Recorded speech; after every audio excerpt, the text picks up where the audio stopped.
اعوذ باللہ من الشیطان الرجیم، بسم اللہ الرحمن الرحیم۔ آج ہم غزل حصہ غزل جو ہے اس کی پہلی غزل علامہ اقبال کی لکھی ہے، اور آپ کو معلوم ہے کہ غزل کا کوئی نام نہیں ہوتا، اور غزل کا ہر شعر جو ہے وہ علیحدہ عنوان کے تحت ہوتا ہے، اس کا علیحدہ موضوع ہوتا ہے، لہٰذا اس کا کوئی نام نہیں ہے۔ تو ہم یہ نہیں کہہ سکتے کہ غزل پہلی غزل اور اس کا کوئی نام ہے، نام نہیں ہے اس کا۔ تو پہلا شعر جو ہے وہ ہے کہ جنہیں میں ڈھونڈتا تھا آسمانوں میں زمینوں میں، وہ نکلے میرے ظلمت خانہ دل کے مکینوں میں۔ علامہ یہاں کہتے ہیں جنہیں میں ڈھونڈتا تھا، جنہیں سے مراد علامہ اقبال اپنے محبوب کو لیتے ہیں، اور یہاں علامہ اقبال کی ایک انفرادیت ہے دوسرے شعراء سے، وہ یہ ہے کہ علامہ کا صرف ایک ہی محبوب ہے، اور وہ ہے ذات الہی۔ وہ اللہ کے علاوہ کسی مجازی محبوب کے قائل ہی نہیں ہے، اور نہ اس کے بارے میں انہوں نے کوئی شاعری کی ہے۔ ان کی پوری جو وسیع ایک خزانہ ہے شاعری کا، وہ سارا کا سارا محبوب حقیقی کی شاعری پہ مشتمل ہے، اس میں مجازی اور حقیقی وہ تفریق نہیں کرتے۔ تو زیادہ تر ان کے اشعار جو ہیں وہ حقیقت شناسی پر مبنی ہے، وہ دعوت فکر دیتے ہیں انسان کو کہ وہ اپنے آپ کو پہچانے، اور ان کی شاعری حقیقی شاعری ہے، افسانوی شاعری نہیں ہے ان کی۔ تو علامہ اس شعر میں بھی یہی کہتے ہیں کہ انسان اپنے محبوب کو ڈھونڈتا پھرتا ہے، کبھی آسمان میں، زمین میں، یہ ستارے ہیں، علامتیں ہیں، آسمان بلندی اور زمین پستی گہرائی۔ کبھی وہ زمین پہ دشت و صحرا میں گھومتا ہے، بیاباں جنگل میں گھومتا ہے، اور کبھی آسمان کی وسعتوں میں اپنے محبوب کو تلاش کرتا ہے، خالق کائنات کو تلاش کرتا ہے۔ مگر جب وہ حقیقت تک پہنچتا ہے تو وہ دیکھتا ہے کہ وہ نکلے اور جنہیں، یہ تین جو الفاظ ہیں، وہ اور جنہیں، دو الفاظ جو ہیں یہ محبوب کے لیے استعمال کیا علامہ نے، استعارہ ہے یہ بھی، اور کہا کہ جب دیکھا حقیقت کو، پایا ڈھونڈا سمجھا، تو دیکھا کہ میرا محبوب تو میرے دل کا مکین ہے۔ مکینوں کا مطلب ہے، مکین کی جمع ہے مکینوں، تو مکین کہتے ہیں مکان میں رہنے والے کو۔ ظلمت خانہ کہتے ہیں جس جگہ پہ، ظلمت اندھیرے کو کہتے ہیں، ظلمت خانہ اندھیرے والی جگہ۔ تو علامہ اقبال نے یہاں اپنے دل کو ظلمت خانہ کہا، یعنی وہ دل جس میں اندھیرا ہو۔ یعنی علامہ یہ کہہ رہے ہیں کہ میرا دل اتنا اندھیرا ہے کہ مجھے اپنا محبوب اس اندھیرے میں نظر ہی نہیں آیا، یعنی میرا دل گناہوں سے بھرا ہوا ہے، تو مجھے اپنے محبوب کی موجودگی کا احساس تک نہیں ہو سکا کہ میرا محبوب تو میرے دل کے اندر موجود ہے۔ جیسے کہ قرآن مجید میں آتا ہے من عرف نفسہ فقد عرف ربہ، جس نے اپنے نفس کو پہچانا اس نے اپنے رب کو پہچانا۔ یعنی نفس سے مراد ہے جان، اپنی شخصیت، جس نے اپنی شخصیت کو ڈھونڈ لیا، اپنے اندر غور کیا، وہ یقیناً لا محالہ ہر صورت اپنے رب تک پہنچ گیا۔ پھر قرآن مجید میں یہ بھی آتا ہے کہ ہم آپ کی شارک سے بھی زیادہ قریب ہیں۔ تو بار بار اللہ تعالیٰ نے قرآن مجید میں بھی غور و فکر کا اندیا دیا ہے، اشارہ کیا ہے، اور یہاں علامہ بھی یہی کہہ رہے ہیں کہ اے انسان، تو دنیا جہان کی کے اندر اپنے رب کو اور خالق کو اور محبوب کو ڈھونڈتا پھرتا ہے، مگر ذرا اپنے دل کے اندر بھی جھانک کے دیکھ لے، تیرا محبوب، تیرا خالق تیرے دل کے اندر تیری شہرک سے بھی زیادہ قریب ہے، مگر اس کو پہچاننے کے لیے ان اعمال کی ضرورت ہے۔ ظلمت خانہ دل میں روشنی کی، توحید کی معرفت، توحید کی روشنی کے ساتھ اس محبوب کو پہچانا جا سکتا ہے۔ تو غزل کا یہ جو شعر ہے جس میں محبوب حقیقی کا ذکر ہے، علامہ اقبال انسان کو حقیقت شناسی کا مشورہ دیتے ہیں، اور کہتے ہیں کہ حقیقت تک پہنچنے کے لیے ضروری ہے کہ پہلے اپنی شخصیت کو پہچانو، اپنے دل کے ظلمتوں کو دور کرو، اندھیروں کو دور کرو، وہاں تقوی، طہارت، نیکی، خودی کی روشنی پیدا کر، تاکہ تجھے اپنا محبوب وہاں جلوہ فگن نظر آئے، بیٹھا ہوا نظر آئے، وہاں رہتا ہوا نظر آئے، اور تیرے محبوب کے درمیان دوری ختم ہو جائے۔ یہ پہلے شعر کی تشریح ہو گئی، اور آپ کو معلوم ہے کہ امتحان میں اسی طرح جس طرح فرسٹ ایئر میں تھا، بالکل سیکنڈ ایئر میں ویسے ہی ہے کہ یہاں بھی یہ غزل کا ایک ہی شعر آئے گا۔ اگر اس غزل میں سے آیا، اگر کوئی بھی آیا، اگر یہ آیا تو یہ ایک ہی شعر آئے گا، اور یہ 3 نمبر کا ہوگا۔ اس میں 1 نمبر تو شاعر کے نام کے آ جائیں گے علامہ اقبال کے، اور 2 نمبر کی تشریح آ جائے گی، اور جتنی میں نے تشریح کی ہے یہ 2 نمبر کے لیے کافی ہے۔ آدھے صفحہ یا تقریباً 1 پیراگراف 2 نمبر کی تشریح کے لیے کافی ہوتے ہیں، بہت زیادہ تشریح کی ضرورت نہیں ہوتی اس کے لیے غزل میں، جیسا غزل آسان ہے ہمارا۔ اس کے بعد پھر علامہ اگلے شعر کی طرف آتے ہیں، کبھی اپنا بھی نظارہ کیا ہے تو نے اے مجنوں، کہ لیلا بھی ہے تو، لیلا کی طرح تو بھی، تو خود بھی ہے محمل نشینوں میں۔ اچھا، اتفاق کی بات یہ ہے کہ میں نے علامہ اقبال کو الحمدللہ کافی پڑھا ہوا ہے، یعنی میں کلاس 6 سے 6ٹھی جماعت سے لے کے میں نے اس کو شروع کیا علامہ کو پڑھنا۔ میں نے پہلے بھی کئی دفعہ آپ کو بتایا ہے، بار بار اللہ تعالیٰ کا شکر ادا کرنے کے لیے بتاتا ہوں، اپنی شخصیت کو نمایاں کرنے کے لیے نہیں، کہ میں نے علامہ کا شکوہ جواب شکوہ کلاس 6 میں زبانی یاد کیا تھا۔ مجھے میرے ابو نے لکھ کے لائے تھے اور انہوں نے کہا تھا اس کو یاد کرو، مجھے اسی لیے علامہ کا پھر پڑھنے کا شوق پیدا ہوا۔ تو یہ میں نے اتفاق کی بات ہے ویسے کہ یہ جو غزل شامل نصاب انہوں نے کی ہے، یہ میں نے پچھلے سال پہلی دفعہ پڑھی ہوگی، کہیں نظر سے گزری ہوگی، لیکن میں نے اس کو اتنا غور سے پہلے کبھی نہیں پڑھا۔ میں حیرت میں رہ گیا جب میں نے یہ غزل دیکھی سیکنڈ ایئر کے سلیبس میں، اور میں بڑا حیران ہوا کہ علامہ کا کم و بیش کافی کلام میں نے پڑھا ہوا ہے، لیکن اتفاق کی بات ہے کہ یہ نظم پہلے میری نظر سے نہیں گزری، غزل ساری۔ لیکن بہرحال انہوں نے ڈھونڈ لی آپ کے لیے وہ غزل جو کم پڑھی گئی ہے پہلے۔ تو علامہ نے یہاں ایک تلمیح استعمال کی ہے لیلا مجنوں کی۔ لیلا مجنوں ایک تاریخی عربی ادب سے ماخوذ، وہاں سے لیا گیا ایک تاریخی داستان ہے کہ لیلا کوئی عورت تھی اور مجنوں اس کا کوئی عاشق تھا، اور دونوں جو تھے وہ ایک دوسرے کی محبت میں مبتلا تھے۔ تو اور یہ کہا یہ بھی جاتا ہے عربی ادب کے حوالوں سے کہ یہ ایک حقیقی داستان ہے اور یہ افسانوی نہیں ہے۔ بہرحال علامہ نے اسی کا حوالہ دیا ہے کہ لیلا کی تلاش میں مجنوں پھرتا رہا صحرا بصحرا اور جنگل اور اپنے آپ کو تکلیف دیتا رہا اور لیلا کے عشق میں تڑپتا رہا۔ علامہ نے کہا تو جس لیلا کے عشق میں، جس محبوب کے عشق میں، جس مقصد کی تلاش میں تو تڑپتا ہے اور پریشان ہے، سرگرداں ہے کہ تجھے تیرا محبوب حاصل ہو جائے، تجھے تیرا مقصد زندگی حاصل ہو جائے، تو اے مجنوں کبھی تو نے خود پہ بھی غور کیا ہے کہ لیلا کی طرح تو خود بھی ہے محمل نشینوں میں۔ اب محمل نشین کیا ہوتا ہے؟ محمل کا جو مطلب ہے نا، آپ اس کا مطلب محمل پردے کو کہہ لیں آپ۔ یہ پرانے زمانوں میں اونٹ کے اوپر بیٹھنے کا نا ایک ڈبہ سا بنایا جاتا تھا، اسے کجادہ کہتے ہیں۔ اونٹ کے اوپر جو جیسے زین ہوتی ہے نا گھوڑے کے اوپر، جو کہہ لیں ایک کرسی سی بنی ہوتی ہے، یا کاٹھی جسے ہم پنجابی یا عام فہم زبان میں کہتے ہیں نا، کاٹھی کہتے تھے ہمارے اپنے دور میں۔ اسی طرح اونٹ کے اوپر بھی جو کاٹھی بنی ہوتی ہے نا، اسے کجادہ کہتے ہیں۔ اس کے اوپر عورتوں کے لیے وہ ایک ڈبہ سا حجرہ سا بنا دیتے تھے، چاروں طرف اس کی دیوار بنا کے اس کے اوپر پردہ لٹکا دیتے تھے، اس کو ہم محمل کہتے تھے، اور اس کے اندر بیٹھنے والے کو محمل نشین کہتے تھے۔ آگے سمجھ؟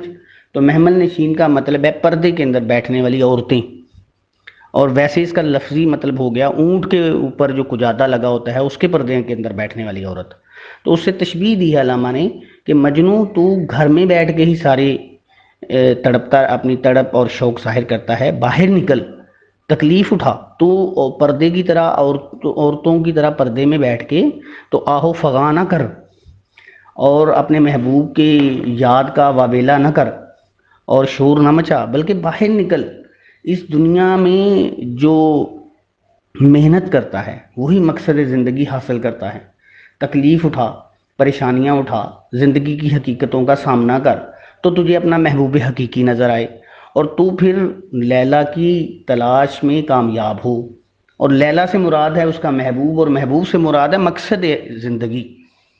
تو علامہ کا جو کلام ہے یہ کوئی یعنی افسانوی نہیں ہے، وہ ایک سبق دیتا ہے انسان کو آگے بڑھنے کا، حقیقت کی زندگی گزارنے کا، حقیقت پر مبنی جو عمل ہے وہ کرنے کا۔ تو علامہ اقبال نے اس میں تلمیح کا بھی استعمال کیا ہے لیلا مجنوں کا، اور اس کے اندر انہوں نے محمل نشین کا جو لفظ استعمال کیا اس سے مراد یہ ہے کہ ہاتھ پر ہاتھ رکھ کے نہ بیٹھا رہے، عمل کی زندگی گزار۔ محبوب کو تلاش کرنا ہو، مقصد زندگی کو تلاش کرنا ہو، تو انسان کو محنت کرنی چاہیے، اور گھر بیٹھ کے اپنے مقصد کے آنے کا انتظار نہیں کرنا چاہیے۔ مقصد گھر بیٹھے نہیں ملتا، محنت کیے ہوئے ملتا ہے۔ یہ تھا دوسرے نمبر کی چیز، آسان ہے یہ۔ اور تیسری ہے تیسرا شعر ہے، مہینے وصل کے گھڑیوں کی صورت اڑتے جاتے ہیں، مگر گھڑیاں جدائی کی گزرتی ہیں مہینوں میں۔ یہاں بھی علامہ ایک حقیقت کی طرف اشارہ کر رہے ہیں، اور وصل کا مطلب ہوتا ہے ملاقات۔ تو عام طور پہ آپ نے سنا ہوگا لفظ وصال، فلاں شخص کا وصال ہو گیا، تو وصال کا مطلب بھی ملاقات ہے، یعنی ایسی ملاقات جس میں وصل پایا جاتا ہے۔ محبوب سے ملاقات کو وصل کہتے ہیں، اور جو جسے یہ حاصل ہو اس کا وصال ہو گیا کہتے ہیں۔ تو دراصل وصال کا لفظ موت کے لیے استعمال ہوتا ہے۔ تو موت دراصل کیا ہے؟ موت بندے کی محبوب سے ملاقات کا نام ہے، اسی لیے اسے وصال کا نام دیا جاتا ہے۔ تو علماء نے ایک حقیقت کی طرف اشارہ کیا ہے کہ انسان جب اپنی مشکل وقت سے گزر رہا ہوتا ہے، مہینے وصل کے گھڑیوں کی صورت گھڑی لمحے کو کہتے ہیں، اور یہاں یہ آیا ہے کہ تیزی سے گزرنا، صورت یعنی اس طرح، مگر گھڑیاں جدائی کی گزرتی ہیں مہینوں میں۔ تو یہ تو اتنا آسان شعر ہے کہ آپ کو خود پڑھتے ہوئے ہی سمجھ آ جائے گی کہ ایک انسانی زندگی کی ایک کیفیت کا ذکر ہے کہ عام طور پہ یہ دیکھا گیا ہے کہ جو خوشی کے لمحات ہوتے ہیں نا، جو آسان وقت ہوتا ہے، جیسے چھٹیاں ہو گئیں، یا اتوار کا دن ہو گیا، یا فری پیریڈ ہو گیا، وہ لمحوں میں گزر جاتا ہے، مگر گھڑیاں جدائی کی گزرتی ہیں مہینوں میں۔ مگر جو جدائی کے لمحے ہوتے ہیں، گھڑیوں سے مراد ہے وقت، گھڑیاں یہاں لفظ استعمال ہوا ہے، یہ یعنی جو جدائی کا وقت ہے نا، وہ بڑی مشکل سے، وہ لمحہ ایک مہینے کے برابر ہو جاتا ہے۔ تو مجھے ایک پرانا شعر یاد آ گیا کہ تیرے بنا یوں گھڑیاں بیتیں جیسے صدیاں بیت گئیں۔ تو شاعر کہتا ہے کہ اے محبوب تیرے بنا یوں گھڑیاں بیتیں، لمحے اس طرح بیتے کہ جیسے صدیاں بیت چکی ہیں۔ تو علامہ اقبال نے بھی اسی ایک کیفیت کا یہاں پہ ذکر کیا ہے کہ انسان کو خوشی کے لمحات میں وقت کے گزرنے کا پتہ نہیں چلتا، چاہے وہ وقت کتنا ہی طویل کیوں نہ ہو، اور اسے ایسے لگتا ہے کہ ابھی اس کی آنکھ لگی تھی اور سارا وقت ہی گزر گیا۔ اور تکلیف کے دنوں میں حالانکہ وقت کے گزرنے کی رفتار تو جیسی ہوتی ہے، لیکن انسان کے ذہن کی کیفیت کچھ اس طرح کی اسے دکھاتی ہے، تکلیف کا جو وقت ہے وہ پھر نہیں گزرتا، ایسے لگتا ہے جیسے سوئی کی گھڑیاں، سوئیاں جو ہے نا، گھڑی کی سوئیاں وہ رک گئی ہیں، ٹک ٹک تھم گئی ہے اور گھڑی ہی رک گئی ہے۔ تو علامہ ایک انسانی کیفیت کا اظہار کر رہے ہیں کہ محبوب کے قریب ہو انسان، یعنی خوشی والی زندگی گزار رہا ہو، تو اس کی زندگی پل جھپکتے ہی گزر جاتی ہے، ایسے مجھے محسوس ہوتا ہے۔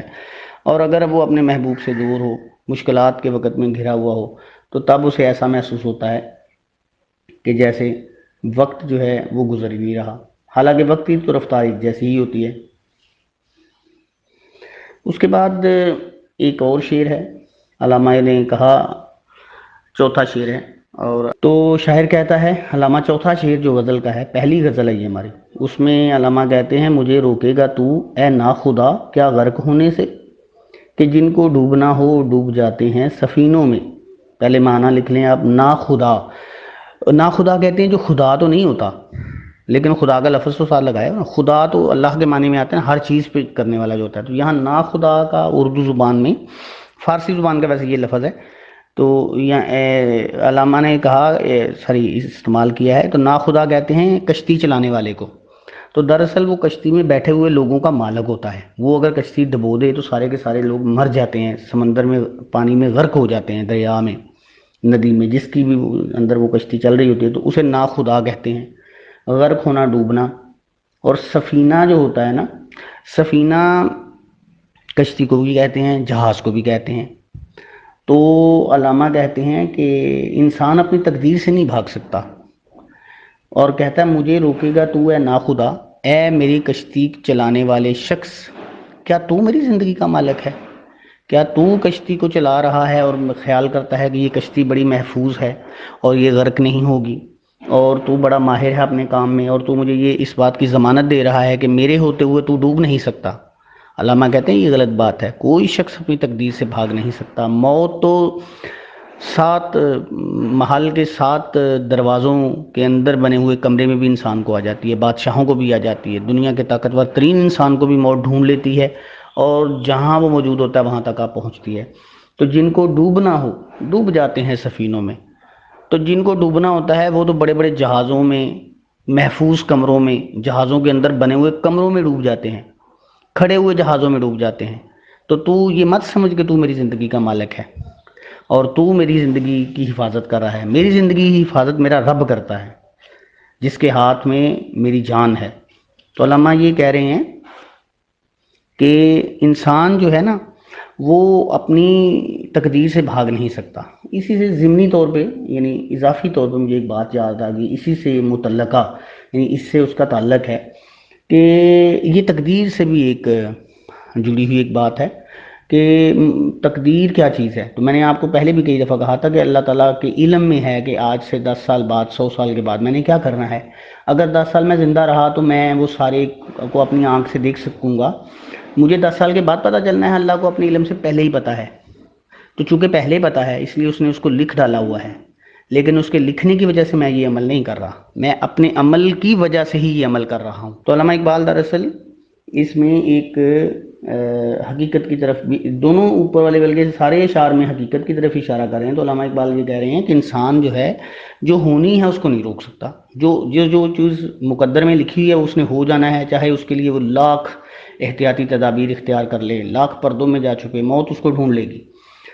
بہت ماہر کشتی چلانے والا ہے، کشتی چلاتے چلاتے اگر مقدر میں ہوگا تو تب بھی ڈوب جائے گی، بغیر طوفان کے ڈوب جائے گی، بغیر تلاطم کے ڈوب جائے گی، بغیر سمندر میں کی لہروں کے شور کے ڈوب جائے گی، جب اگر اس نے ڈوبنا ہوگا تو شعر نمبر 5 ہے: جلا سکتی ہے شمع کشتہ کو موج نفس ان کی، الہی کیا چھپا ہوتا ہے اہل دل کے سینے میں. تو جلانے کا مطلب ہے، جلانے کا مطلب جلانا یعنی روشن کر دینا، آگ لگا دینا. شمع کا مطلب ہے شمع یعنی جلنے والی جو چیز ہوتی ہے، موم بتی بھی کہہ سکتے ہیں، چراغ بھی کہہ سکتے ہیں. اور کشتہ کہتے ہیں بجھی ہوئی شمع، شمع کشتہ کا مطلب ہے بجھی ہوئی شمع. اور موج نفس کا مطلب ہے، موج تو ہو گئی لہر، اور نفس کہتے ہیں انسانی جان کو بھی کہتے ہیں. انسان کے اندر ایک موجود نہ نظر آنے والا برائی پر مبنی جذبہ ہوتا ہے جو برائی کو اٹھک کرتا ہے. قرآن مجید میں اس کا ذکر بھی ہے، ان النفس لامارۃ بالسوء، انسان کا نفس جو ہے وہ امارہ ہوتا ہے، وہ برائی ہی کی طرف بلاتا ہے. پھر کہا یا ایتھا النفس المطمئنہ ارجعی الی ربک راضیۃ مرضیہ. تو نفس کا ذکر قرآن مجید میں بارہا آیا ہے، کبھی اس کو انسانی جان کے معنی میں لیا گیا ہے. یہ میں آپ کو ایک اشارتاً ایک بات بتانا چاہوں گا کہ انسانی جسم میں نفس نام کا کوئی حصہ نہیں پایا جاتا. یہ فضول قسم کے جہلاء نے اگر کسی انسانی عضو کو، انسانی حصے کو نفس کا نام دے دیا ہے تو وہ ان کی اپنی عقل ہے. انسانی جسم میں ایسا کوئی حصہ نہیں پایا جاتا. یہ تو نفس تو انسانی جان کو بھی قرآن مجید میں کہا. پھر نفس انسان کے اندر موجود ایک جذبہ ہے، جس طرح روح ہے نا اسی طرح نفس ہے. نہ روح نظر آتی ہے نہ نفس نظر آتا ہے. یہ بھی دل کے قریب کہیں کہتے ہیں روحانی طور پہ اس کا کوئی ایک وجود ہے، روحانی طور پہ، جسمانی طور پہ نہیں میں کہہ رہا. تو ویسے ایک یہ بات تھی. تو الہی کیا چھپا ہوتا ہے اہل دل کے سینوں میں. اہل دل کا مطلب جو حقیقت تک پہنچے ہوئے ہوتے ہیں، جو اللہ کے محبوب ہوتے ہیں، جو ولی ہوتے ہیں، جو تو علامہ اقبال کہتے ہیں کہ اللہ تعالیٰ کے جو نیک بندے ہیں، پاک باز بندے ہیں، اللہ تعالیٰ نے ان کو ایسی ایمانی قوت سے نوازا ہوتا ہے کہ وہ اپنی پھونک سے بجھی ہوئی شمع کو بھی جلا دیتے ہیں. وہ شمع جس نے دوسروں کو روشنی دکھانی ہوتی ہے، جب وہ بجھ جاتی ہے تو علامہ اقبال کہتے ہیں کہ اس بجھی ہوئی شمع کو پھونک مارے نا اہل دل، تو ان کے دل کے اندر سے جو پھونک نکلتی ہے اسے انہوں نے کہا ہے موج نفس. یعنی اہل دل کے اندر سے جو اب پھونک نکلے گی وہ اس بجھی ہوئی شمع کو جلا دے گی. اور پھر وہ کہتے ہیں کہ نہ جانے اہل دل کے سینوں میں کیا راز چھپا ہوتا ہے. کتنی بڑی طاقت اللہ تعالیٰ نے ان کو دی ہوتی ہے کہ وہ ایسے ایسے کام کر جاتے ہیں جو عام شخص کے بس میں نہیں ہوتا. ان کے اندر اس طرح کے کام کرنے کی صلاحیت ہوتی ہے. اسی طرح علامہ نے ایک شعر اور بھی ہے، اتفاق سے آپ کی کتاب پہ بھی لکھا ہوا اور میرے ذہن میں بھی آ گیا کہ عروج آدم خاکی سے انجم سہمے جاتے ہیں کہ یہ ٹوٹا ہوا تارا مہ کامل نہ بن جائے. کہ انسان کی جو پرواز ہے وہ تو آسمان تک جاتی ہے. عروج آدم خاکی، یہ جو خاک کا بنا ہوا انسان ہے، اس کی بلندی سے تو ستارے بھی سہم جاتے ہیں کہ یہ جو زمین سے آیا ہوا انسان ہے یہ کہیں چاند سے بھی جب بڑھ کر اس کی قدر و قیمت نہ ہو جائے. تو علامہ اقبال اسی طرح کی ایک بات کرتے ہیں کہ یہ جو بجھی ہوئی شمع ہے، یعنی انسان کے دل کے اندر شمع بجھ جائے، یعنی اس کے اندر اندھیرا ہو جائے، تو پھر اس کو کون جلاتا ہے؟ اسے کوئی مرد کامل مل جائے، کوئی اللہ کا ولی مل جائے، تو ہی جا کے وہ اپنے دل کے اندھیروں کو روشنی میں تبدیل کر سکتا ہے۔ تو یہ ایک مختصر سا اس کا تھا مفہوم جو میں نے آپ کو بتایا ہے۔ اس کو ہے میرا ابھی جو آخری شعر ہے، اس کے اوپر آپ نشان لگائیں امپورٹنٹ، یہ سب سے امپورٹنٹ میں آ جائے گا۔ جلا سکتی ہے شمع کشتہ کو موج نفس ان کی۔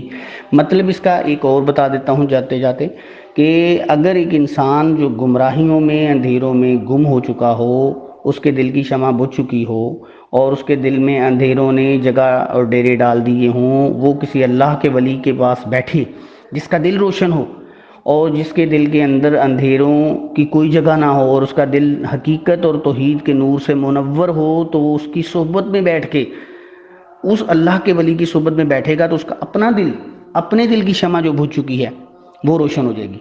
اس اللہ کے ولی کی نگاہ کامل سے وہ اپنے دل کی شمع کو روشن کر دے گا۔ یہ اس کا مطلب ہے کہ اللہ کے جو نیک لوگ ہیں ان کی صحبت برے لوگوں کو نیک بنا دیتی ہے، برے لوگوں کی دلوں میں بجھی ہوئی نیکی کی شمع کو دوبارہ اللہ کے ولی کی نیک نظر جو ہے وہ روشن کر دیتی ہے، نیکی کی شمع روشن کر دیتی ہے۔ جو ان کی شمع بجھ چکی ہوتی ہے، ایک نظر وہ ڈالتے ہیں اور ان کے دل کے اندر نیکی کی شمع روشن ہو جاتی ہے۔ اللہ حافظ۔